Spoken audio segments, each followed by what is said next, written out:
What's the worst I don't fit in here experience you've ever had? I went to a classical concert in a fancy manor house of sorts at the border between Scotland and England. They served some food in between the acts of the concert, where you would sit at small tables to have it. I was the only one below the age of like 60 and everyone looked very posh. Tried making some small talk at one of those tables, but the old ladies with their hats on seemed to be not very keen on talking with a peasant like me. You could really see it in their faces. In 2007 I went to what I thought was my first AA meeting. It was being held at a church, and when I walked into where the meeting was supposed to take place there was 5 to 6 other men sitting down. I took a seat, and after a couple of moments pass, the meeting starts. If my memory is correct, I was asked to introduce myself, so I said, my name is something totally made up, and I'm an alcoholic. After a few moments, one of the men let me know that I was at a Sex Addicts Anonymous meeting. I apologized and left. Felt really weird about it at the time, but now I just laugh about it. Went on the company ski trip, which sounds posher than it actually is, and we have to pay for it out of our wages. Had to sit on a dinner table with the heads of the company and some other high up people from different companies, and the stuff they were talking about in terms of leisure activities were well out of my league. When you try to join the conversation and you get a patronizing smile from one of them who doesn't engage with you, the conversation dries up pretty quickly. Finished my dinner and ran off to the bar. I'm a white guy who's into alt rock, and I had some Jamaican friends at work. They invited me to a basement party they called a splash. Exactly like what you see in the Scene Paul Get Busy video. I loved it and everyone was very cool, but man did I feel like I stuck out. My first holiday in foster care was Christmas 2010. I was 14 years old, a freshman in high school. I missed my family and I didn't know anyone there except my foster parents. I felt completely like an alien amongst 50 people. I was young, scared, and alone. I went on my phone and my foster mom raised her voice and told me to get off. That made me snap and I started tearing up. So I went outside in the cold to cry by myself so I wouldn't make a scene. I cried behind a car in the dark and the snow that fell a few days prior. This old man comes outside and calmly talks to me. He tells me that he used to be in foster care too. I don't remember what he said exactly, but he made me laugh and feel a little better. That old man turned out to be who I would call Grandpa Ernie a few years down the road. He passed away a couple springs ago. He always made sure everyone felt welcomed and always would break tension/silence with a joke that made everyone laugh. He went through his own hell growing up and he did his best to make sure no one else had to. I once interviewed for a job and was taken around the office to meet everyone and see how things worked, but it was one of those types of places where they do morning cheers. Everyone is ultra peppy and cutthroat. It was a sales job with competitive territories and the energy was just too much. As an introverted, laid back and uncompetitive worker, I 100% did not belong in that environment. Wanted to learn to play guitar. Found out about a class for beginner sessions for adults. Call up, they say yeah come along, we have a mixed group and we will see you in the morn. Great. Turn up to this little church like building and head in. Guy says, you must be me, 27 to 28 at the time. Take a seat and we will get going in a minute.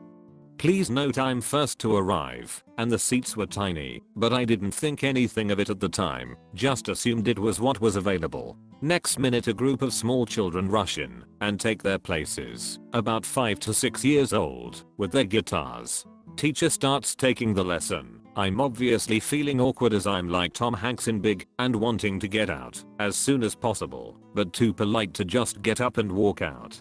Teacher then announces that we will be getting up on stage at the end to show what we've learned.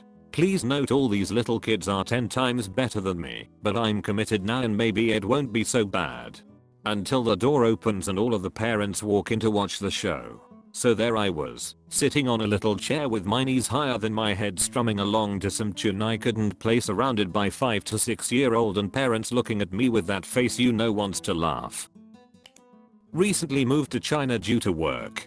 China is fine and all, food is exceptionally nice, and the general cost of living is significantly lower. Although I do speak some Mandarin and am somewhat familiar with China due to my mother being Chinese, I do often feel the differences, like how alien this culture here is to me. It's a very odd feeling, seeing all these people that look the same as me, yet completely different.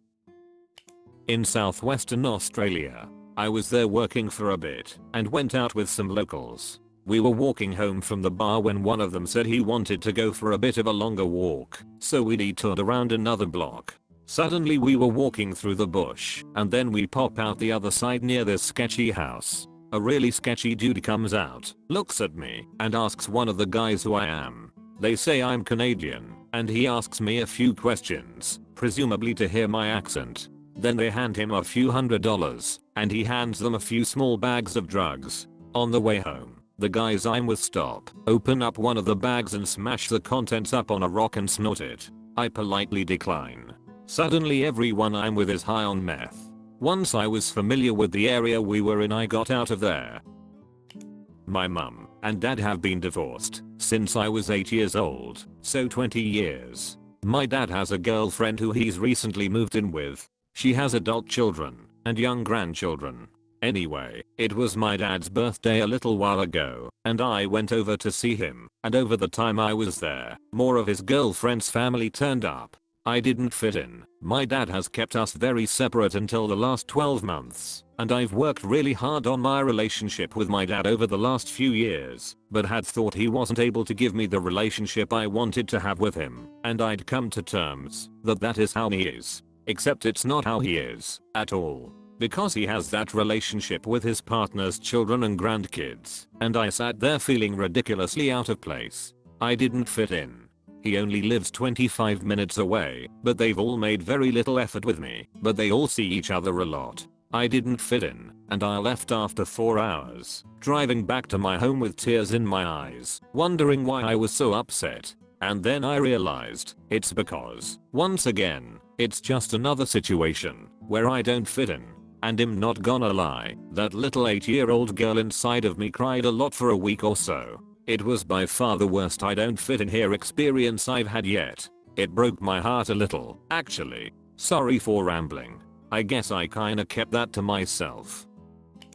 A friend invited me to a party at his friend's place. Everyone was dressed in animal masks, not as in furries. This was like black tie formal, but with people wearing realistic giraffe masks. My friend seemed confused that I was dressed normally. I do not speak to him anymore. I still don't know what the deal with that place was.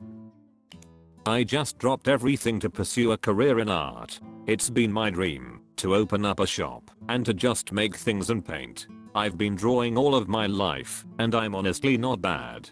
A few weeks ago, I joined a local artists collective. The first meeting we were showing our art, and my heart dropped. Everyone had these gallery level social justice pieces and there I was with my greeting card and wedding art. I've always struggled with confidence and impostor syndrome, but that hit me hard just how out of my league this group was. I'm staying in it because I think it will challenge me to expand and grow, but damn do I feel incompetent every time I see them.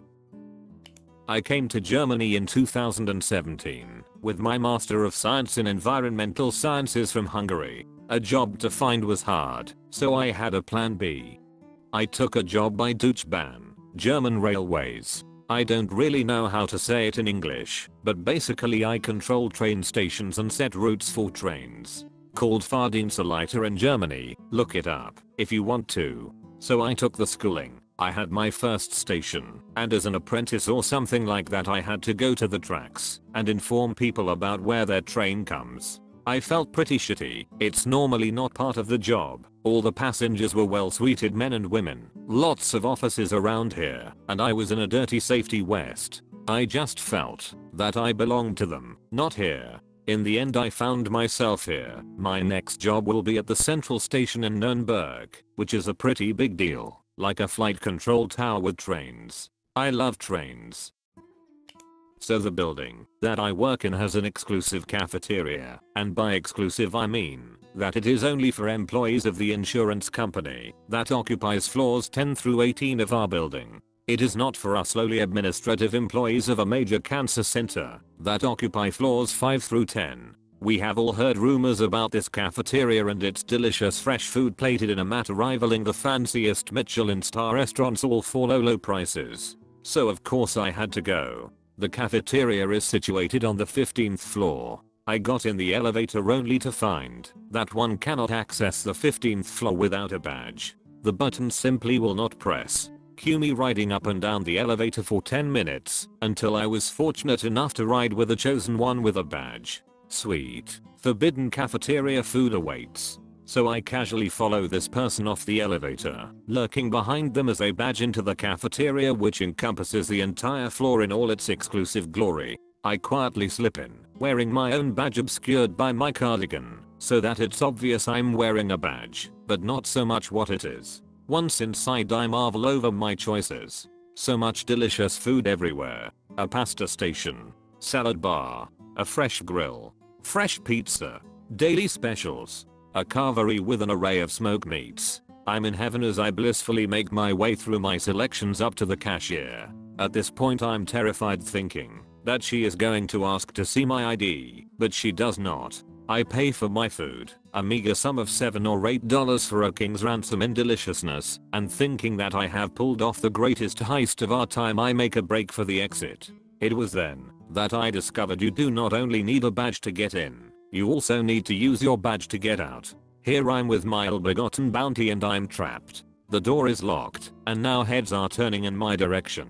They know I have been discovered. My only recourse at that point was to hover, head down, around the condiment station, gathering random ketchups and soy sauce until some unsuspecting people decided to legitimately exit the cafeteria. I dashed out behind them, my face awash with embarrassment, and loitered in the hallway until they left in the elevator. At that point I returned to the 6th floor in shame and enjoyed my semi-cold forbidden food.